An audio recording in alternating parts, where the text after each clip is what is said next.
Good morning, welcome back to my channel. আজ নতুন আরেকটা ব্লগের সাথে তোমাদের সবার সামনে চলে এসেছি।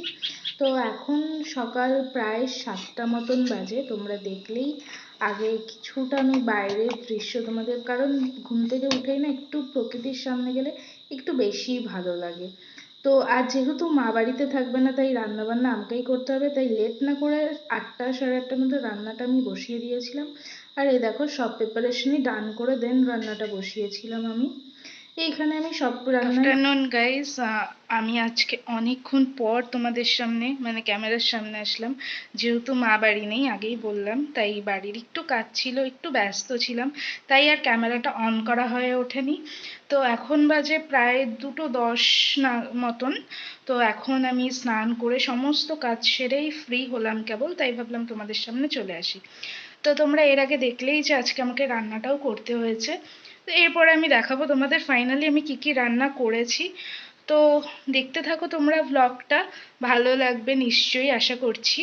এরপরে তোমরা দেখো আমি কি কি করি। ফাইনালি এই যে সমস্ত রান্না, এবার আমি তোমাদের দেখাবো আজকে কি কি রান্না হয়েছে। এখানে হয়েছে ভাত হয়েছে, আর এটা হচ্ছে রুটি, রুটির সাথে খাবার জন্য পটল আর আলুর যে রসাটা করেছিলাম সেইটা। এখানে হচ্ছে পটল ভাজা, আর এখানে হচ্ছে একটা তরকারি করেছিলাম সয়াবিন পেঁপে আর আলু দিয়ে, সেইটা আছে। আর এখানে আছে ডাল। তো আজকে আমি রান্না করেছি যেহেতু, তো এই কপদই আমি করতে পেরেছি, বেশি করতে পারিনি। ছিল তো ভাবলাম তোমাদের সাথে শেয়ার করি। বাবা এনেছে এই কচুর মাছের পাতাটা, এটা মেইনলি বাটা বা ভাজা খাওয়া যায় হয়তো বা। তো তোমরা কে কে চেনো এটা আমাকে প্লিজ কমেন্ট করে জানিও। বুঝতেই পারছো সারাদিন এত কাজকর্ম করে আমি ভীষণ টায়ার্ড হয়ে গেছি এখন। তো আমি এখন রেস্ট নেব, তোমরা ভিডিওটা স্কিপ না করে দেখতে থাকো। আমি আবার এসছি কিছুক্ষণ পর আমার লাঞ্চ নিয়ে। তো আমি খেয়ে নিই আর তোমাদের সাথে পরে দেখা করছি। তো এখন বাজে প্রায় 5:30টার মতন, আর আমি এখন একটুখানি ঘুম থেকে উঠে বেরোলাম রাস্তায় হাঁটতে। হাঁটতে মানে একটু, সবসময় বাড়িতে থাকতে তো আর ভালো লাগে না, তাই একটু বেরোলাম।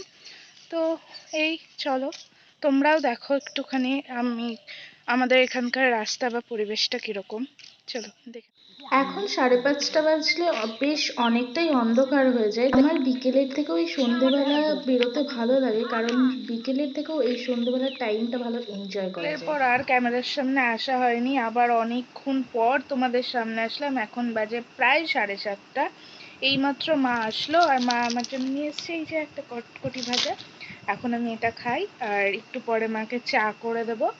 তো তোমাদের সাথে শেয়ার করব সেগুলো সবকিছুই, তোমরা দেখতে থাকো স্কিপ না করে। সন্ধ্যের পর তেমন ভাবে তোমাদের সামনে আসা হয়নি, সোজাসুজি ডিনার নিয়ে চলে এসেছি। তো আজকের ভিডিও এইটুকুই ছিল।